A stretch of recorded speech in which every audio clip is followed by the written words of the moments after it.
बोलो जयकारा बोल मेरे श्री गुरु महाराज की जय। सभी गुरुमुख प्रेमियों से सप्रेम जय सच्चिदानंद। मैंने हर रोज जमाने को रंग बदलते देखा है, उम्र के साथ जिंदगी को ढंग बदलते देखा है। वो चलते थे तो शेर के चलने का होता था गुमान, उनको भी पांव उठाने के लिए सहारे को तरसते देखा है। जिनकी नज़रों की चमक देख सहम जाते थे लोग, उन्हीं नज़रों को बरसात की तरह रोते देखा है। जिनके हाथों के जरा से इशारे से टूट जाते थे पत्थर, उन्हीं हाथों को पत्तों की तरह थर थर कांपते देखा है। जिनकी आवाज़ से कभी बिजली के कड़कने का होता था भरम, उनके होठों पर भी जबरन चुप्पी का ताला लगा देखा है। ये जवानी, ये ताकत, ये दौलत सब कुदरत की इनायत है। इनके रहते हुए भी इंसान को बेजान हुआ देखा है। अपने आज पर इतना न इतराना मेरे यारों, वक्त की धारा में अच्छे अच्छों को मजबूर हुआ देखा है। कर सको तो किसी को खुश करो, दुख देते हुए तो हजारों को देखा है। इंसान का जो वजूद है इस दुनिया में, इंसान कितना इतराता है। अपने आप को देखकर, अपनी जवानी को, अपनी दौलत को देखकर फूला नहीं समाता है। ये तो सब कुदरत की इनायत है। देखते ही देखते जब इंसान बेजान सा हो जाता है, फिर वो जवानी की ताकत सब कहाँ चला जाता है। ऐसे ऐसे जो बिजली की तरह गरजते हैं, कभी ऐसा वक्त आता है जहां बोलने की जरूरत होने पर भी बोलने की ताकत नहीं रहती। इंसान की ताकत, इंसान के जीने का ढंग कभी ये एक जैसा नहीं रहता, सब कुछ बदलता हुआ चला जाता है। लेकिन हम इंसान भली भांति ये समझ नहीं पाते कि हमें इतराना नहीं चाहिए, अपने आप पर इतना गर्व नहीं करना चाहिए कि फिर कभी इतनी शर्मिंदगी उठानी पड़े कि फिर आंखें झुकाए हम जमीन के अंदर गड़े जा रहे हैं।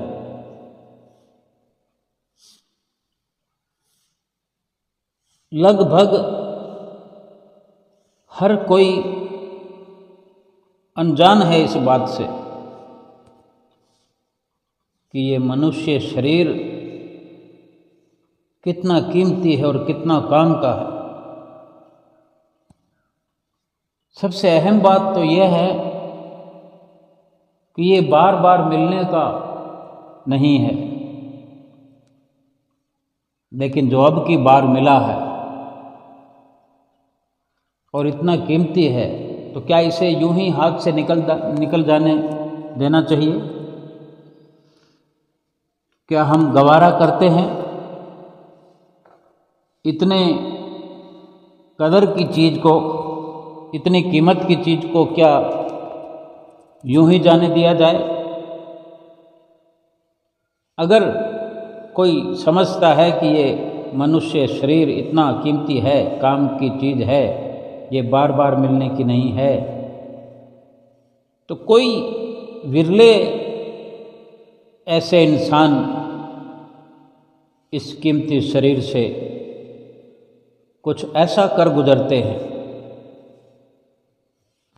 उनको कुछ ऐसा करने की लटक लगी होती है, जुनून होता है कि जब ये दोबारा मिलना ही नहीं है तो कुछ ऐसा करे कि ये खो न जाए। तात्पर्य कहने का यह है कि कुछ ऐसा कार्य इससे ले लिया जाए जो कि ये शरीर यादगार बन जाए, ऐसी निधि, ऐसी दौलत, ऐसा सरमाया इस शरीर के रहते प्राप्त किया जाए। चाहे ये थोड़े समय के लिए मिला है, किसी को ज़्यादा समय के लिए मिला है, लेकिन जितना भी मिला है, जितने समय के लिए मिला है, उससे हर पल लाभ उठाते हुए कुछ ऐसा सरमाया हासिल करना चाहिए, कोई ऐसी दौलत हासिल करनी चाहिए जो अनमोल हो। मिट जाने वाले शरीर से मिट जाने वाली वस्तुएं तो हर कोई इंसान इकट्ठा कर रहे हैं। तभी तो महापुरुष अपना फैसला देते हैं कि हर इंसान तो अनजान हुआ बैठा है। जिस पूंजी को, जिस अहम दौलत को लिए हुए श्वास ले रहा है, उसका अंदाज़ा भी नहीं है, और ना जाने इस दौलत को हासिल करने के बाद भी फिर कौन सी दौलत कमाने और कौन सी दौलत को, कौन से खजाने ढूंढने में लगा हुआ है, और ढूंढ ढूंढ कर इस कीमती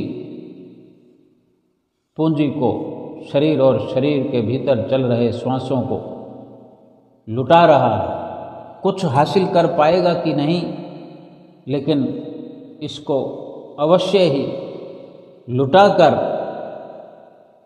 नुकसान जरूर कर रहा है और कर देगा। कोई ये भ्रम अपने अंदर रखता है कि मेरा ये जन्म सिद्ध अधिकार हो गया कि ये जन्म मुझे बार बार मिलेगा, तो ये अपना भ्रम हर कोई मिटा के रखे। किसी का ये भ्रम पूरा होने वाला नहीं है। ये विश्वास नहीं कि कोई ये दृढ़ता से नहीं कह सकता कि मेरा कार्य बाकी रह गया है, इसे अगले जन्म में पूर्ण कर लूँगा। क्या कोई कह सकता है? किसी को कहते सुना या हमने कभी कहा हो कि हम कोई मकान बना रहे हों, कोई बिजनेस खड़ा कर रहे हों, कोई प्रॉपर्टी, किसी प्रकार की कोई ऐसी हम बनावट कर रहे हों और हम ये कह रहे हों कि ये बनते बनते इतना समय लगेगा, अगर ये रह भी गया तो फिर मैं अगले जन्म में आकर इसको पूरा कर लूँगा। क्या हमें याद आता है कि हमने कभी ऐसा उच्चारण किया हो अपने मुंह से? जब ये संभव ही नहीं है, ये हो सकता ही नहीं है, ये कुदरती बात है। ये शब्द जुबान पर क्यों नहीं आते हैं? क्योंकि ये कुदरती अटल सत्य है जो अपने आप से प्रेरणा बनकर जुबान से उभरती है, उच्चारण होता है हमारी ही जुबान से कि फिर देखा जाएगा। सब कुछ निर्णय हमारी जुबान से हम खुद कर देते हैं, फिर भी हम ये अंदाज़ा नहीं कर पाते कि ये शरीर कितनी कीमत का है। हमारे कर्म, हमारे इरादे, हमारे विचार संसारिक ही रहते हैं और संसारिक ही हम तरक्की, संसारिक ही सफलताओं के पीछे इस अनमोल दात को, इस कीमती शरीर को समाप्त करने में लगे रहते हैं। अगर कोई कार्य पूरा करने की हमें तलब है तो वो संसारिक, अगर कोई सफलता पूर्ण करना चाहते हैं तो वो संसारिक। माल खजाना बना रहे हैं तो सांसारिक, यानी ये सब कुछ नाशवान संपत्तियां हैं, नाशवान उपलब्धियां हैं, नाशवान ही सारे माल मलकियत, नाशवान शरीर से नाशवान ही सब कुछ अर्जित किया जा रहा है हर इंसान की ओर से। लेकिन कोई ऐसा विरला बुद्धिमान प्राणी, लाखों में कोई होता है जो इस नाशवान शरीर से, नाशवान होने पर भी इसको कीमती समझता है, इस कीमती शरीर को कीमती समझता है और इस कीमती शरीर से वो कीमती सरमाया हासिल करता है, वो ना चीज प्राप्त करता है, वो लाभ प्राप्त करता है जो फिर बेशक ये शरीर विनश जाएगा, नाश हो जाएगा, लेकिन इससे प्राप्त की हुई जो दौलत है, इस नश्वर शरीर से प्राप्त किया हुआ सरमाया है, वो लोक और परलोक में इस नश्वर शरीर के भीतर विराजमान जो जीवात्मा है उसको रिहाई दिला करके 84 लाख योनियों से अपने निज घर की ओर पहुंचाने का सहज में कार्य कर लेता है। कोई विरला ऐसा प्राणी,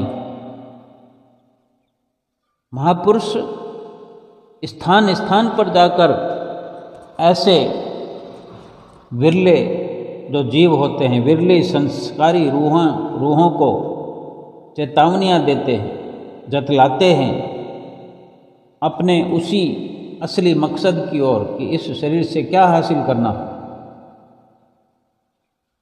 इसी असली कार्य की ओर ध्यान दिलाते हैं, याद दिलाते हैं अपने असली काम की कि ये कीमती शरीर है, बेशकीमती श्वास हैं, कब जाने ये हाथों से फिसल जाने वाले हैं, लेकिन जब तक ये हैं तब तक ये बड़ी कीमत रखने वाले हैं। और इतना कीमती शरीर और कीमती श्वासों से कोई ऐसी पूंजी प्राप्त, ऐसी धरोहर हम प्राप्त करें, ऐसा सरमाया हासिल करें जो यादगार बन जाए।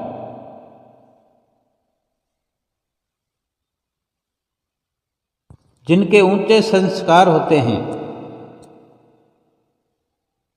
कुछ अच्छे विचार होते हैं, केवल वही संतों महापुरुषों की संगत में रहकर फिर जल्दी से जल्दी जाग भी जाते हैं, सीख भी जाते हैं, समझने लगते हैं कि मनुष्य जन्म अनमोल हीरा है, एक रतन है। बाकी आम दुनिया को ऐसा ना तो शुभ अवसर मिलता है और मिल भी जाए फिर भी वो समझ नहीं पाते, या फिर अपने संस्कारों के अनुसार वे शामिल ही नहीं हो पाते। चाहे उनके नज़दीक ही सत्संग हो रहा हो, ये भी सौभाग्य है कि सत्पुरुषों की सत्संगत मिल जाए। उनकी संगत से ही मानव जन्म की कदर और कीमत का पता चल सकता है। ये सौभाग्य विरले विरले गुरुमुखों को मिलता है और वो विरले गुरुमुखों में हमारा भी नाम शामिल है, क्योंकि हम सत्पुरुषों की शरण में आ गए हैं। उनकी सत्संगत हमें प्राप्त है और उनकी सत्संगत प्राप्त किए हुए हम हर पल को अपना लेखे लगा रहे हैं, अपने श्वास लेखे लगा रहे हैं। ये मनुष्य शरीर जो अत्यंत कीमती है, इससे वक्त रहते अत्यंत कीमती सरमाया एकत्र कर रहे हैं। हमें नित्य प्रति जो श्री गुरु महाराज जी से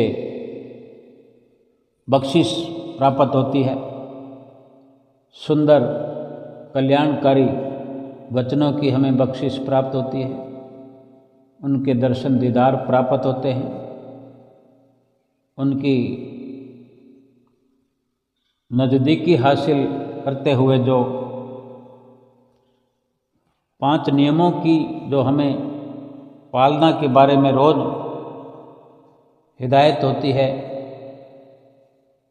करने के लिए, और जो सिमरन की भजन सुमरन के लिए 2 घंटे की हमें हमेशा सीख मिलती है, याद दिलाई जाती है। वास्तव में ये 5 नियम जो हैं, इसमें सारी दुनिया के सुख समाये हुए हैं। संसार में रहते हुए जितने भी सुख हैं, जितना कोई इंसान इन सुखों की खोज कर पाया है आज तक, रुपए पैसे के बल पर, ताकत के बल पर, अपने पद के ओहदे के बलबूते पर, वो सब के सब सुमरन के आगे तुच्छ से तुच्छ हैं। सुमरन और इन 5 नियमों की पालना में कहीं एक आम इंसान, चाहे वो राजा महाराजा क्यों ना हो, उनकी सुख सुविधाओं से भी लाखों करोड़ों गुना अधिक सुख इन 5 नियमों की पालना में समाये हुए हैं और 2 घंटे भजन अभ्यास के अंदर बड़े पड़े हैं। फरमाते हैं, हर दुख की दवा है सुमिरन, हर दुख की दवा है सिमरन, हर मुख से निकली हुई दुआ है सुमरन। जो जोड़ दे इस प्रभु के साथ में, उसका एक जरिया है सिमरन। हर मुसीबत का हल है सुमरन, जो मिटा दे इस रूह की भूख प्यास को, ऐसी एक खुराक है सिमरन। छोटे छोटे दुखों के लिए हम कितनी परेशानियों में खड़े होते हैं। कभी लंबी लाइनों में खड़े होते हैं, अस्पताल में खड़े होते हैं, कोर्ट में खड़े होते हैं, कचहरी में खड़े होते हैं, कभी किसी सामान को लेने की लाइन में खड़े होते हैं, कभी नौकरी लगने की लाइन में खड़े होते हैं, कभी पगार लेने की लाइन में खड़े होते हैं, कभी बैंक की लाइनों में खड़े होते हैं। पैसे जमा कराते हैं तो लाइन, पैसे निकालते हैं तो लाइन, किसी को उधार दे दिया तो मुश्किल, वापस लेने जाओ तो मुश्किल, बैंक से लोन लेने के लिए जाओ तो मुश्किल, लोन भरने के लिए जाओ तो मुश्किल। ये थोड़ी सी हम व्याख्या कर पाएंगे, क्योंकि दुख तो हजारों हैं ऐसे। इतनी बड़ी जिंदगी के अंदर एक इंसान हर दिन एक दुखों की फहरिस्त लिए हुए उनका मुकाबला करता चला जाता है। हर दिन अगले दिन, हर आने वाले दिन कोई नए दुख की उसके हाथ में पर्ची होती है, जिसका मुकाबला करते करते करते साल में 365 दिन, महीने में 30 दिन, इस प्रकार जिंदगी के सारे जितने भी दिन होते हैं, किसी न किसी दुखों का सामना करने में मिटा देते हैं। लेकिन विरले ही कोई गुरमुख आप जैसे, जिनको ये संगत सोहबत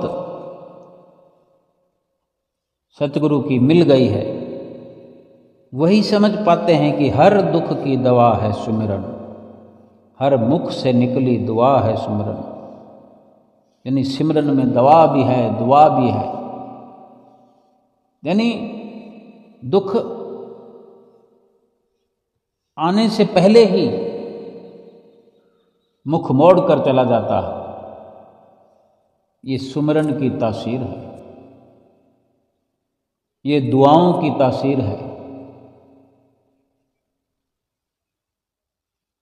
जो सुमिरन हमें भगवान के साथ जोड़ता है, ये सुमिरन भगवान के साथ जुड़ने का एक जरिया है, ये रास्ता है।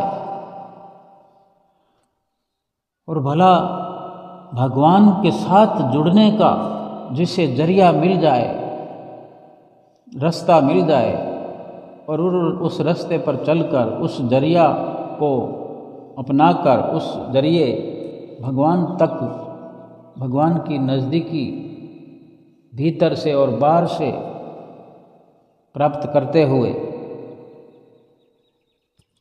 दुखों से अपना 36 का आंकड़ा बना लेता है। दुख मुंह फेर लेते हैं। एक गुरमुख का मुंह इधर होता है और दुखों का मुंह उधर हो जाता है। और जब तक ये मुमकिन नहीं होता, सुमरन के रास्ते पर सतगुरु की नज़दीकी प्राप्त करते हुए 5 नियमों की पालना में प्रवृत्त नहीं होता, प्रभु के साथ जुड़ने की कवायद में शामिल नहीं होता, तब तक दुखों का और इस जीव का 63 का आंकड़ा होता है आमने सामने। जिधर भी जाओ दुख अपना मुंह फाड़े खड़े होते हैं। जीव को निगलने के लिए हर तरफ दुख ही दुख नजर आते हैं। और जब संतों महापुरुषों की चरण शरण हासिल होती है, जैसे हम गुरमुखों ने प्राप्त की है, और जो हिदायत होती है संतों महापुरुषों की, जब हम चल पड़ते हैं, पहुँचेंगे तो तभी जब हम चल पड़ेंगे। सुमरन का जरिया जब हमें मिल गया है, तरीका मिल गया है, तो सुमरन करेंगे तभी ये संभव हो सकता है। सुमरन की बातें करने से, 5 नियमों की पालना की बातें करने से सफलता प्राप्त नहीं होने वाली है। लेकिन सतगुरु की बताई हुई इन नेमतों को जब हम लागू कर देते हैं, जब अमल करते हैं, अमल में लाते हैं इन 5 नियमों को, कि कैसे श्री आरती पूजा करनी है, कैसे सेवा करनी है, सत्संग कैसे करना है, सुमरन भजन अभ्यास दर्शन कैसे करने हैं।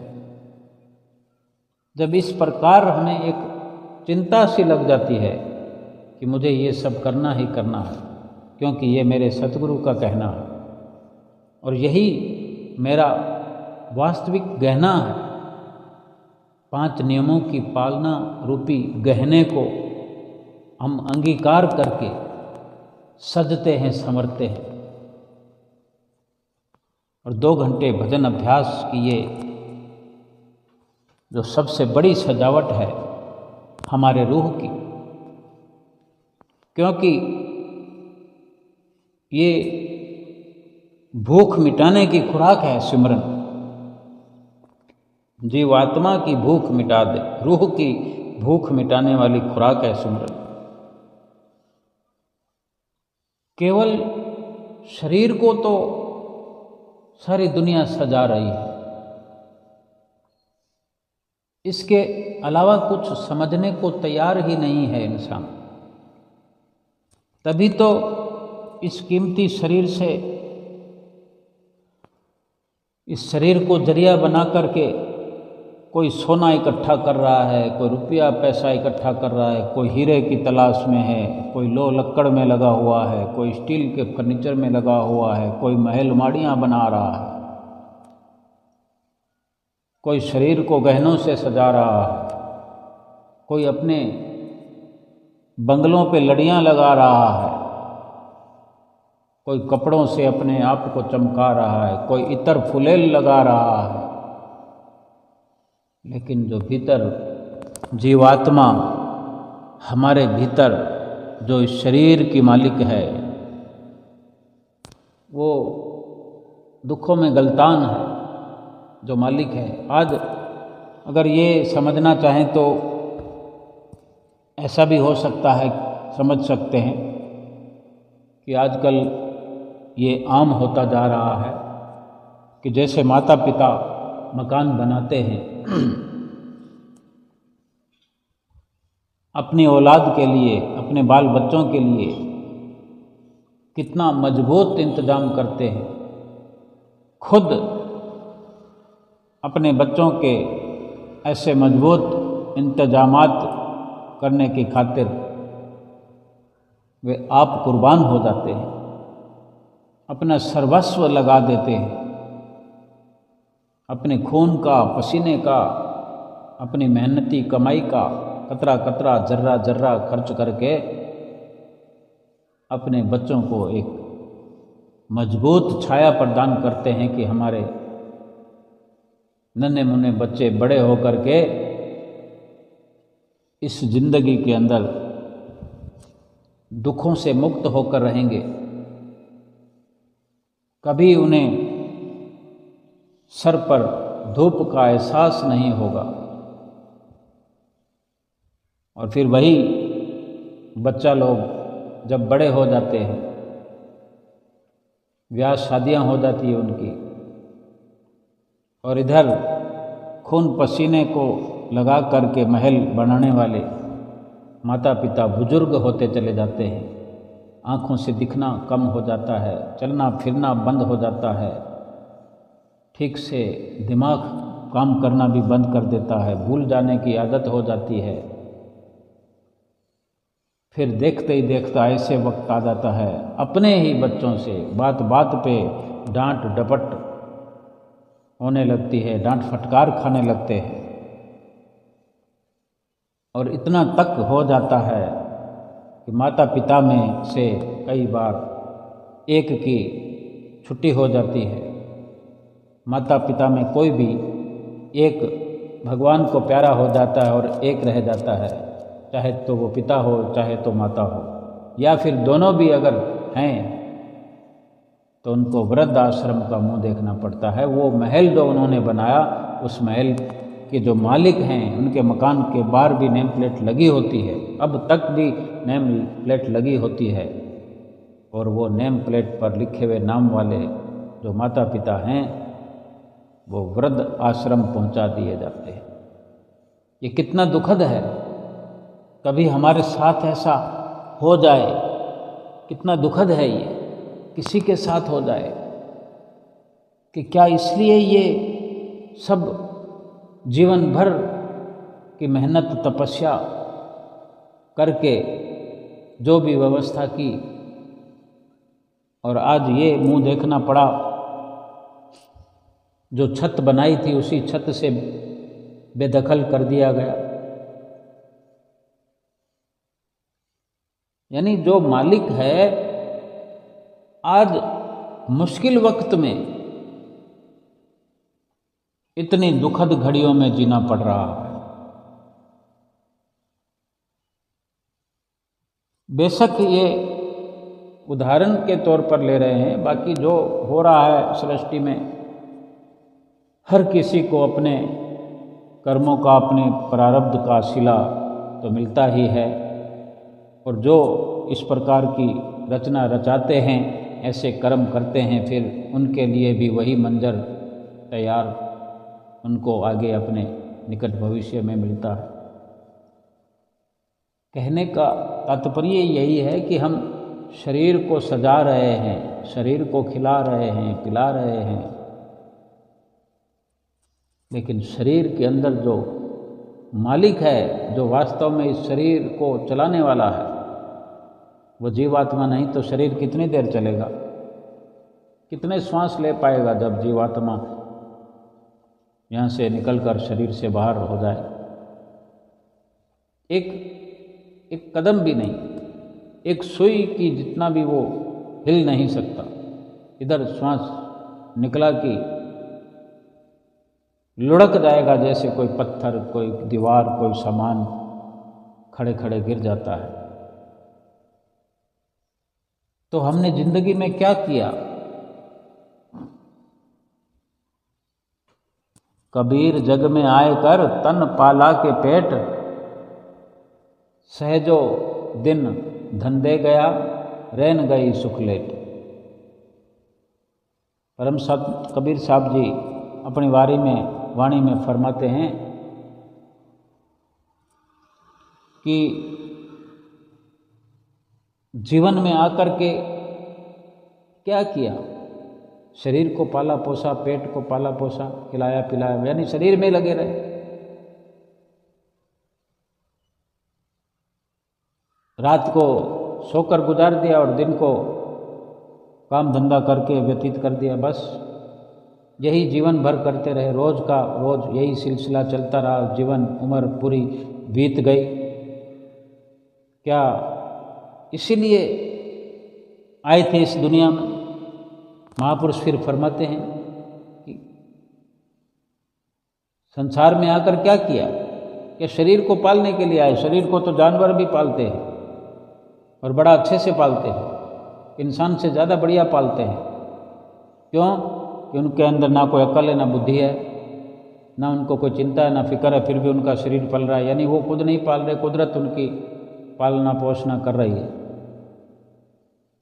कुदरत, भगवान अगर उनको पाल रहा है तो क्या इंसान को नहीं पालेगा? फिर इंसान किस लिए है? वो पशु किस लिए बने हैं? और जो इंसान है वो इंसान किस लिए बने? वो इंसान पशु क्यों नहीं बने? और वो पशु इंसान क्यों नहीं बने? पशु अपने कर्म भोगों के कारण पशु योनि भोग रहे हैं, दंड भोग रहे हैं अपने कर्मों का, और इंसान अब ऐसे कार्य कर रहा है जिसके कारण वो भी पशु योनि में पहुंच करके फिर वही दंड भोगेगा जो आज हमारे सामने पशु भोगते हुए नजर आ रहे हैं। और महापुरुष क्या समझाते हैं फिर? महापुरुषों के चरण शरण हासिल करने का क्या फायदा होता है जीव को, इंसान को? यही कि महापुरुषों की शरण मिल जाने पर जो महापुरुष हमें समझाते हैं, हम उसी प्रकार की कार्रवाई करके अपने आप को बचा सकते हैं। ऐसे पशु योनियों में जाने से हम बच सकते हैं कि हमें जीवात्मा की खबर लेनी पड़ेगी। महापुरुषों का इशारा हमें हमारी जीवात्मा की ओर मिलता है, जीवात्मा की ओर हमें ले जाना चाहते हैं, उसकी लखता कराना चाहते हैं, पहचान कराना चाहते हैं। जीवात्मा का साक्षात्कार करने के लिए ये सारी प्रक्रिया हमारे महापुरुषों ने चलाई है। ये जितने भी भजन बंदगी की रीत चलाई है, ये सुमरन का जो हमें पाठ पढ़ाते हैं, ये जीवात्मा की ओर, यानी जीवात्मा का साक्षात्कार करने के लिए, उसकी पहचान करने के लिए, दिखाने के लिए कि देखो, जब पहचान करेंगे तभी पता लगेगा कि वो कितनी दुखी है। अगर जन्म योनि में आई है तो कितने दुख उठाए, रोज का रोज दुख प्राप्त कर रहे हैं। संसार में इंसान क्या कर रहा है? सुख प्राप्त कर रहा है। सुख की तो छटनी करनी पड़ती है, देखना पड़ता है, खोजना टटोलना पड़ता है कि ये दुख मिला, ये सुख मिला। सुख तो खोजना पड़ता है लेकिन दुख को खोजना नहीं पड़ता। दुख तो भरपूर है। अगर खाने पीने को बहुत मिल रहा हो सुंदर सुंदर कपड़े मिल रहे हों पहनने को, सोना मिल रहा हो, गहना मिल रहा हो, सजने सजाने को, बंगला गाड़ी मिल रही हो, तो क्या सुखी हो गया? पूछें किसी बंगले वाले से, गाड़ी वाले से, या ना भी पूछें, थोड़े दिन उसकी संगत कर लें, पता चल जाएगा कि वो कितना सुखी हो रहा है, कैसे कैसे सुखों को वो व्यतीत कर रहा है। 24 घंटे दुखी और परेशान, अशांत नजर आएगा। वो दूसरों को दिखाई देता है, क्योंकि वो केवल माल और दौलत के नज़रिए से हर कोई देखता है अपने से बड़े को, कि उसके पास ज़्यादा है तो वो मज़े ले रहा होगा, वो सुखी हुआ पड़ा होगा, वो खुश हो, वो खुशियाँ बटोर रहा होगा। लेकिन महापुरुष जो इशारा करते हैं कि ना कोई गरीब दुखी है, ना कोई गरीब सुखी है, ना कोई अमीर सुखी है। सुखी तो केवल जो सतगुरु का सेवक है, शिष्य है, जो सतगुरु का सुमरण करता है, भजन अभ्यास करता है, सतगुरु के द्वारा मिले हुए नाम को जपता है, जो 5 नियमों की पालना करता है, सुखी तो वो है, क्योंकि वो सुख का राज समझ गया है। फरमाते हैं कि धनवंते सब ही दुखी, निर्धन है दुख रूप, साध सुखी सहजो कहे, जिन पायो भेद अनूप। साध सुखी है यानी जिसने अपने मन को साध लिया। साधु वही जो साधना करता है, साधना करके जो साधु बना है, सही मायने में वही साधु होने का हकदार है।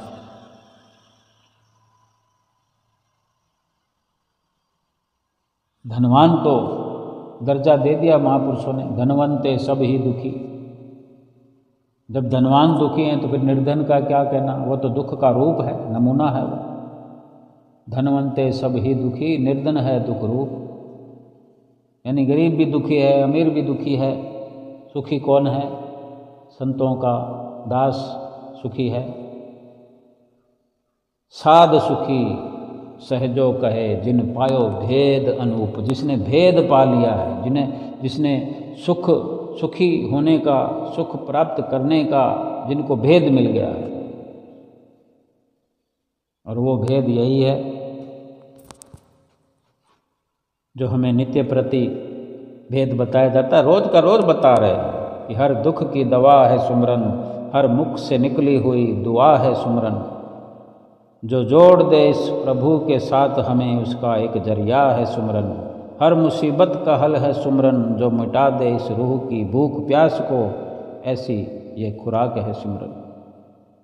शरीर को तो बहुत खिलाया पिलाया, लेकिन आत्मा ये भूखी मरी पड़ी है, जाने कब से, चिरकाल से, जन्म जन्मांतरों से। ये अवसर, ये गनीमत, ये शरीर ये जरिया है, आत्मा की भूख मिटाने का जरिया है, क्योंकि इस शरीर से सुमरन किया जा सकता है। सुमरन के जरिए, इस शरीर के जरिए जीवात्मा की भूख मिट सकती है, उसको खुराक मिल सकती है, और सदा सदा के लिए निर्बल हुई पड़ी ये जीवात्मा बलवान बन सकती है। ये भेद ही तो है जो सतगुरु हमें रात और दिन समझाते हैं। सेवा करो, सुमरन करो, दर्शन करो, ध्यान करो, श्री आरती पूजा करो। जब 2 घंटे भजन सुमरन कर रहे होते हैं, जब ऐसा अवसर प्राप्त होता है, तो उसमें क्या करना होता है? बैठ करके कोई दुकान थोड़ी खोलनी होती है। हम अगर आंखें बंद करके बैठ जाएं तो दुकान का सुमरन करते रहेंगे, अपने रिश्तेदारों को याद करते रहेंगे, ये थोड़ी सिमरन है। बल्कि जो इन सब से हटकर जीवात्मा की जो लखता करनी है, पहचान करनी है, वो जीवात्मा के बारे में ही सब कुछ सोचना होगा। जीवात्मा को पहचानने के लिए ये सुमरन जो है जरिया है। ये सुमरन करते हुए जीवात्मा की पहचान करने के लिए अंदर गोता लगाना पड़ेगा, भीतर की ओर जो हमें रात और दिन समझाते हैं कि अपनी सुरति को अंतर्मुखी करो और आत्मा की पहचान करो। आत्मा की पहचान करके आत्मा को प्रभु से मिलाने वाला काम करो। सो यही हमारा असली मकसद है। ये मनुष्य जीवन जो कीमती है, इसमें मिलने वाले जो श्वास हैं, बल्कि श्वासों का खजाना है, क्योंकि थोड़े बहुत नहीं है। सैकड़ों की गिनती में हो तो भी हम मान लें, हजारों की गिनती में हो तो भी हम समझ सकते हैं भी थोड़े हैं,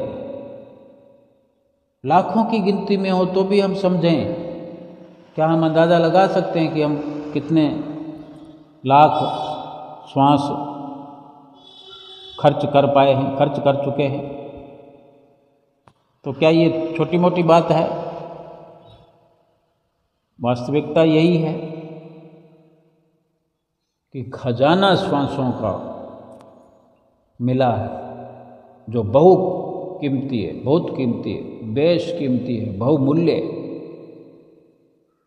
और इस कीमती शरीर से, कीमती श्वासों से, यही जो बहुमूल्य सुमरन है, सुमरन की संपदा, सुमरन भजन का सरमाया एकत्र करना है, जो हमें यहाँ भी सुखी रखता है और परलोक भी हमारा सुहेला कर देता है। हर दुख से बचाने वाला ये सिमरन हर दुखों से हमें आज़ाद कर देता है। 84 लाख योनियों के दुख से हमें उबार देता है, न्यारा कर देता है, प्रभु परमेश्वर के साथ मिला देता है। बोलो जयकारा बोल मेरे श्री गुरु महाराज की जय।